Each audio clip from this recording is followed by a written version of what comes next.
সুপ্রিয় শিক্ষার্থীবৃন্দ, আয়ার school of knowledge চ্যানেলটির পক্ষ থেকে আজকের পর্বে সবাইকে স্বাগত। আশা করি সবাই ভালো আছো। আজকের পর্বের মাধ্যমে আমি তোমাদের নবম ও দশম শ্রেণীর যে গণিত বই রয়েছে সেই বই থেকে দ্বিতীয় অধ্যায়ের সেট ও ফাংশন নিয়ে ক্লাস করাবো। আমি গত পর্বে তোমাদের এসএসসি পরীক্ষার্থী যারা রয়েছে তাদের যে সংক্ষিপ্ত সিলেবাসটি প্রকাশ করছে সেটা দিয়ে তোমাদের একটি কৌশলগত একটি ক্লাস নিয়েছিলাম। আজকের পর্বের মাধ্যমে আমি যে এসএসসি পরীক্ষার্থীদের জন্য সিলেবাসের দ্বিতীয় অধ্যায় যেটা সিলেক্ট করছে সেটা এবং নবম দশম শ্রেণীর জন্য একইভাবে সেই বইয়ের দ্বিতীয় অধ্যায়টি সেট ও ফাংশন নিয়ে ক্লাস করব। আমি এই ক্লাসের মাধ্যমে চেষ্টা করব যে তোমাদের বেসিক জ্ঞান এবং উদাহরণ থেকে শুরু করার জন্য উদাহরণে যে কয়টি রয়েছে সেখান থেকে আমি পর্ব আকারে সবগুলো অঙ্ক করে দেওয়ার চেষ্টা করব। সুপ্রিয় শিক্ষার্থীবৃন্দ, তাহলে আমরা এই পর্বের মাধ্যমে দ্বিতীয় অধ্যায় থেকে শুরু করব। দ্বিতীয় অধ্যায়ের এসএসসি পরীক্ষার্থীদের জন্য দ্বিতীয় অধ্যায়টি সিলেক্টেড করছে। দ্বিতীয় অধ্যায়ের সেট ও ফাংশনের যেই অঙ্কগুলো আসবে বা যে পার্টগুলো থেকে তোমাদের অঙ্ক আসবে সেখান থেকে কিছু বিষয়ভিত্তিক কিছু পার্ট নির্ধারণ করে দিছে, সেগুলো একটু দেখবো আমরা। তোমাদের যে সিলেবাসটা প্রকাশ করছে সেখানে সেট ও উপসেটের মধ্যে বাস্তব সংখ্যার সেট ও উপসেট থেকে আসতে পারে এবং ফাঁকা সেট ও সার্বিক সেট সেখান থেকে আসতে পারে। সেটের সমতা, এই পার্টগুলো থেকে আমাদের অঙ্ক আসার সম্ভাবনা আছে। এখানে বলছে যে সেট প্রকাশের পদ্ধতি যেগুলো রয়েছে তালিকা পদ্ধতি, গঠন পদ্ধতি, সেখান থেকেও আসার সম্ভাবনা আছে। এরপরে দিছে সেটের সংযোগ সেট, অন্তর ও পূরক সেট এবং সেট শক্তি, ক্রমজোট ও কার্তিজীয় গুণজ যেগুলো রয়েছে সেগুলো সেটের পদ্ধতি, সেখান থেকে অঙ্ক আসতে পারে। এরপরে আমাদের বিষয়ভিত্তিক যেগুলো রয়েছে সেখানে কিছু বিধিসমূহ দিছে, যে বিধিসমূহ থেকে আমাদের অঙ্ক মানে বিধিগুলোই আসে অঙ্কতে। যে বিধিগুলো এখানে দিছে, যেমন সেটের বিধিসমূহ হচ্ছে সেখানে এক নম্বরে দিছে এ ইউনিয়ন বি, তারপর দিছে whole prime equal B A prime intersection B prime. এ ধরনের কিছু বিধি দিচ্ছে যে বিধিগুলো থেকে তোমাদের অঙ্ক দিবে, মানে দিতে পারে এখান থেকে। এরপর রয়েছে সেট ও ফাংশন থেকে আরেকটা দিচ্ছে অন্বয় ও ফাংশন, বা ফাংশনের পার্টটা থেকে দিচ্ছে অন্বয় ও ফাংশন। এরপর দিচ্ছে ডোম ও রেঞ্জ, তারপরে ফাংশনের লেখচিত্র। তার মানে দ্বিতীয় অধ্যায়ে বেশিরভাগ অঙ্কগুলো আমাদের করতে হবে। যেমন আমাদের দ্বিতীয় অধ্যায়ে প্রথমে যে অঙ্কগুলো শুরু হয় সেটা হলো সেট দিয়ে, মানে সেটের তালিকা পদ্ধতি, গঠন পদ্ধতি, এগুলো দিয়ে অঙ্ক প্রথম থেকে শুরু হবে। তাহলে তোমরা আমি এই পর্বের মাধ্যমে বা এই চ্যানেলটির মাধ্যমে দ্বিতীয় অধ্যায়ের প্রথম এই যে সেট ও ফাংশনে একদম প্রথম থেকে শুরু করে শেষ পর্যন্ত সব অঙ্কগুলো করে দেওয়ার চেষ্টা করব। প্রথম থেকে উদাহরণ দিয়ে শুরু করব আমি, উদাহরণ শেষ হওয়ার পরে আবার অনুশীলনের অঙ্কগুলো ধরবো। এরকম করে তোমাদের অধ্যায়গুলো শেষ করব, তারপর আমি সৃজনশীলগুলো করানোর চেষ্টা করব।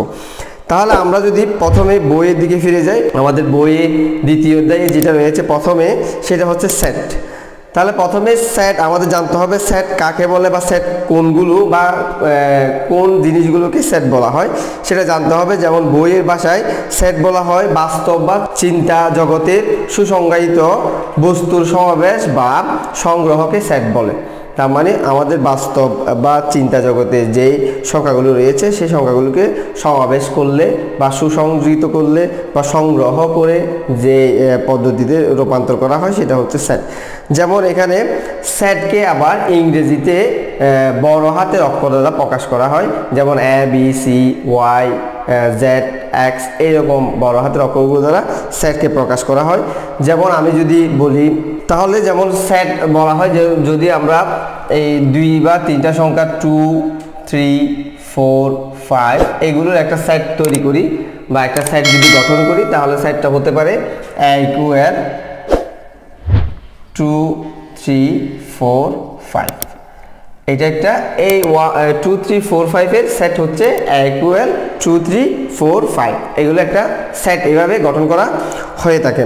সেটের প্রত্যেক বস্তু বা সদস্যকে সেটের উপাদান বলা হয়। এখানে সেটের যে এই সেটটির প্রত্যেকটি বস্তু বা উপাদান, এটা এক একটি বস্তু বা উপাদান, এখানে 4টা বস্তু বা উপাদান রয়েছে, তাহলে এটাকে প্রত্যেকটিকে এই সেটটির সেটের উপাদান বলা হয়। তার মানে সেটের উপাদান হচ্ছে 4টি, 2 3 4 5।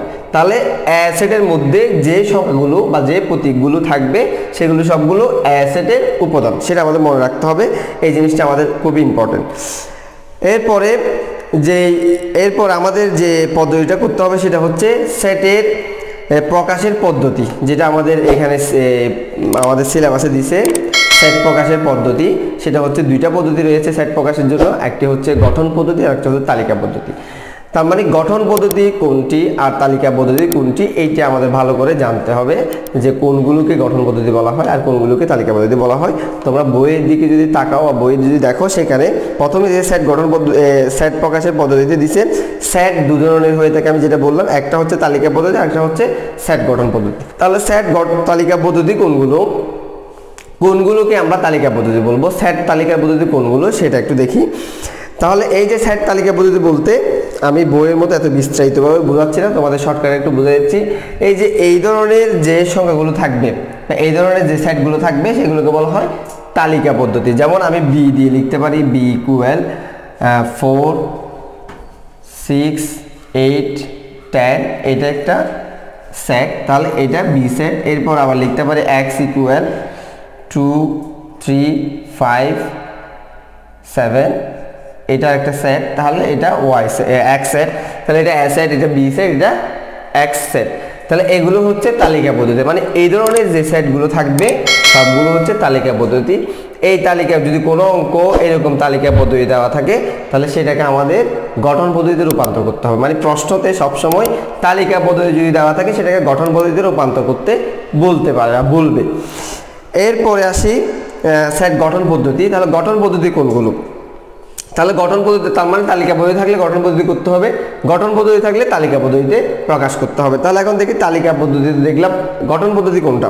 তাহলে গঠন পদ্ধতি হচ্ছে, যেমন সেকেন্ড ব্র্যাকেট দিলাম, বা এটা সেট বলা হয়, এই যে ব্র্যাকেটটা আছে এটাকে সেট বলা হয়, সেকেন্ড ব্র্যাকেট এটাকে বলা হয় সেট।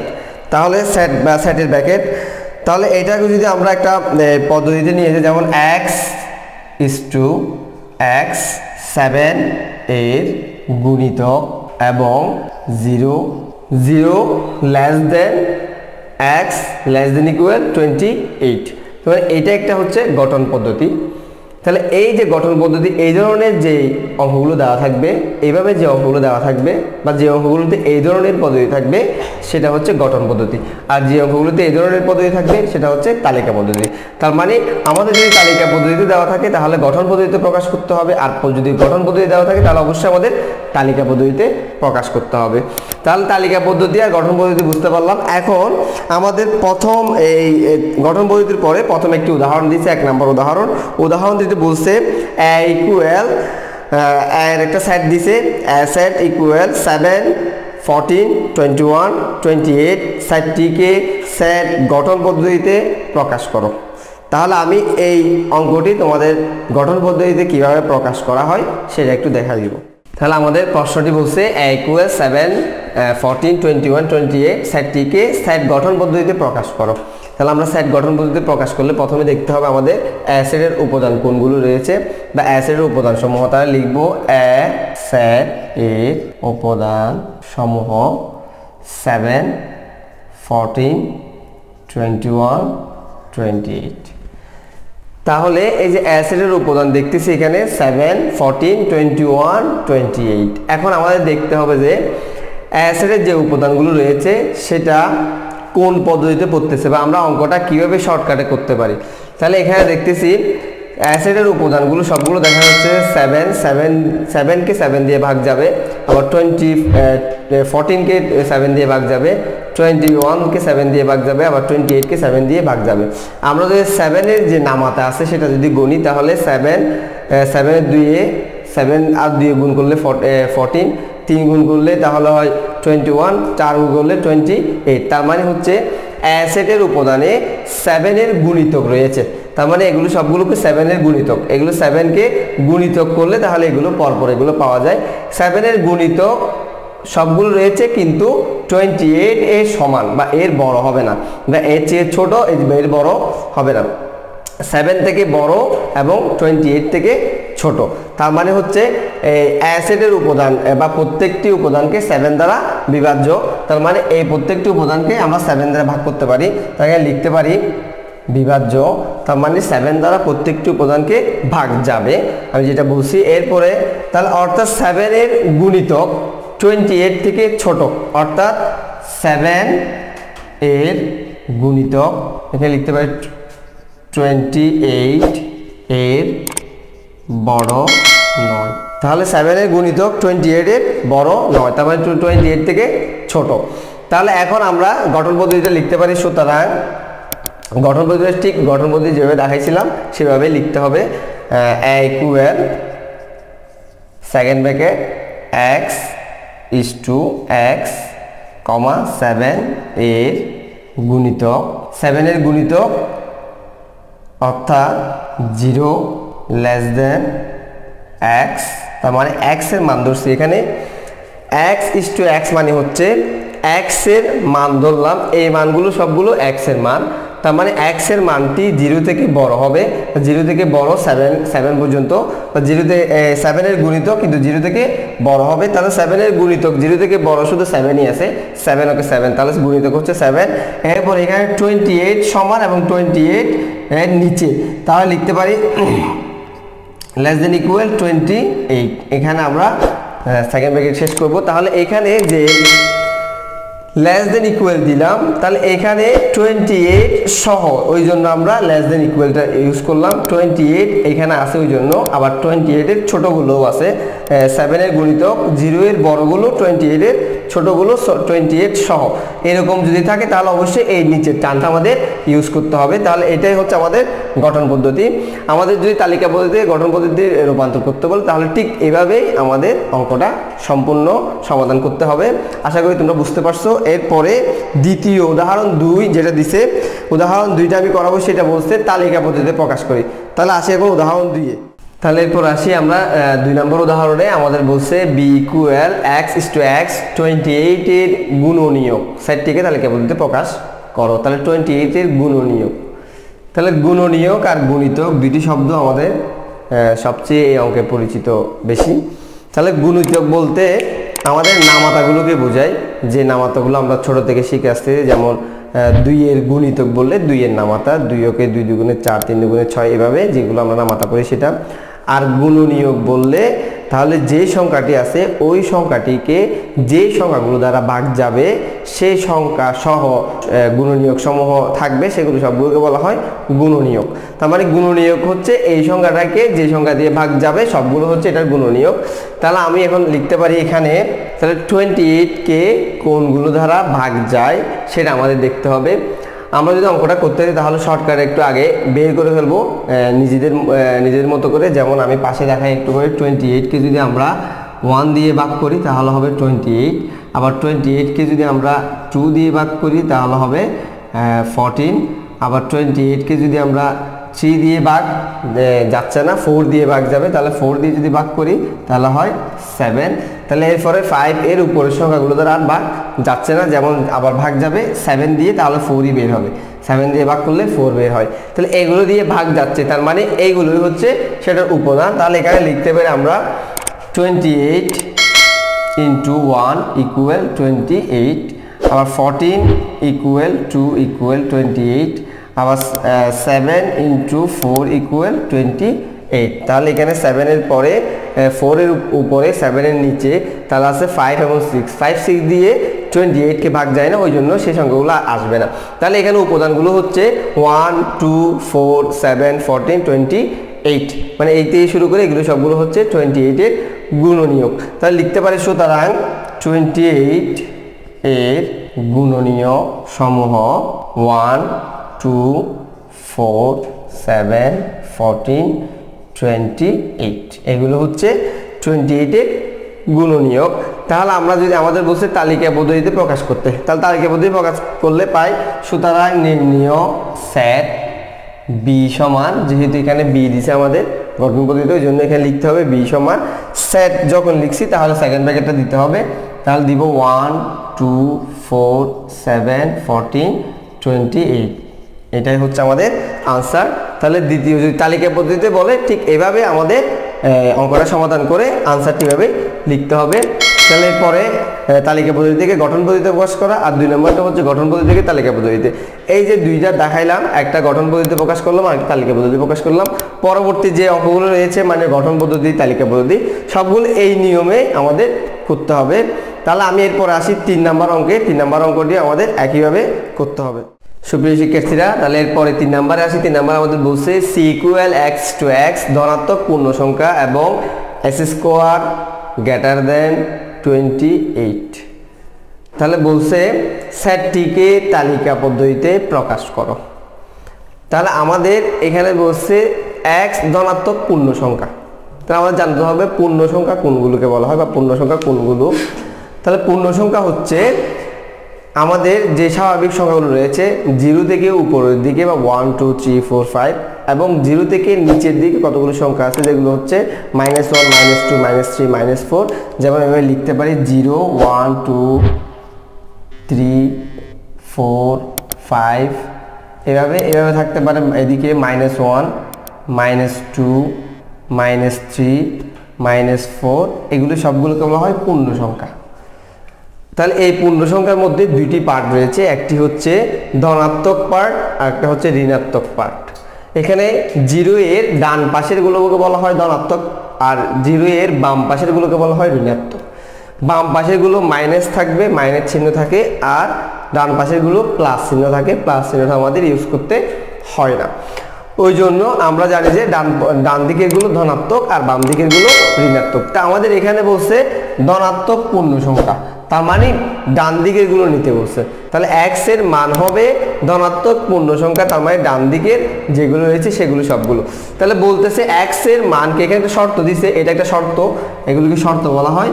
তাহলে এবং এক্স স্কোয়ার মানে এক্স এর মানকে যদি স্কোয়ার করি বা বর্গ করি, তাহলে বলতেছে 18 এর ছোট হবে, মানে 18টা বড় থাকবে। এস স্কোয়ার বা এক্স এর মানকে বড় স্কোয়ার করলে বা বর্গ করলে 18 থেকে অবশ্যই ছোট হতে হবে।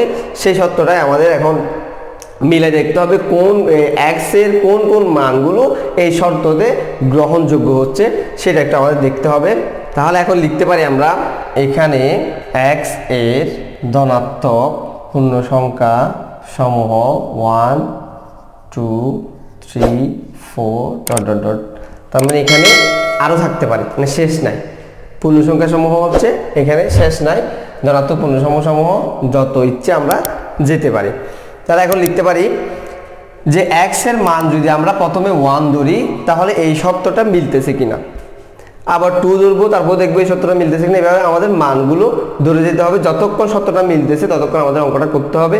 শর্তটা যদি না মিলে তখন আমরা অঙ্কটা স্টপ করে দেব। তাহলে লিখতে পারি এক্স ইকুয়াল 1 হলে এস স্কোয়ার ইকুয়াল 1 স্কোয়ার, তাহলে গ্রেটার দেন 18। তাহলে এখন দেখতেছি এখানে ইকুয়াল দিয়ে আরেকটা লাইন লিখে, যেন 1 ওকে 1 এর স্কোয়ার করলে 1 হয়, তাহলে গ্রেটার দেন 18। তাহলে এখন আমাদের বলছে যে x এর মানকে স্কোয়ার করলে 18 থেকে ছোট হতে হবে, তাহলে এই শর্তটা মিলছে, এখানে 18 থেকে ছোট আছে, তাহলে সেটা আমরা নিতে পারবো। এরপর যদি ধরি x ইকুয়াল 2 হলে x square equal 2 square greater than 18 equal 4 greater than 18, তার মানে 2 কে স্কোয়ার করলে 4 হয়, তাহলে 18 এর ছোট 4, তার মানে এই শর্তটা এখানেও মিলছে। এরপরে আসি x ইকুয়াল যদি 3 ধরি, তাহলে x ইকুয়াল 3 হলে s square equal 3 square greater than 18 equal 9 greater than 18। এখানেও 3 কে স্কোয়ার করে 9 হচ্ছে, তার মানে 18 থেকে ছোট, তাহলে সেটাও মিলছে। এরপর আসি x ইকুয়াল 4 হলে, তাহলে x square equal 4 square greater than 18 equal, তাহলে এখানে 16, তার মানে 4 কে স্কোয়ার করলে হয় 16, তাহলে সেটাও 18 থেকে ছোট, শর্তটা মিলছে, তাহলে সেটাও গ্রহণযোগ্য। এরপর আসে x ইকুয়াল 5 হলে x স্কোয়ার ইকুয়াল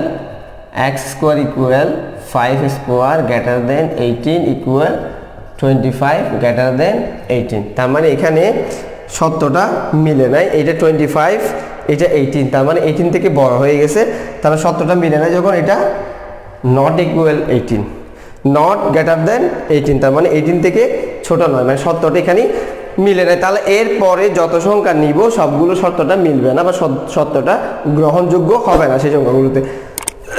তাহলে এখানে সংখ্যা 1 2 3 4 এই 4টা সংখ্যাতে এই সত্যটি গ্রহণযোগ্য হয়েছে। তাহলে আমরা এখন আনসারটা লিখতে পারি সেট হিসেবে।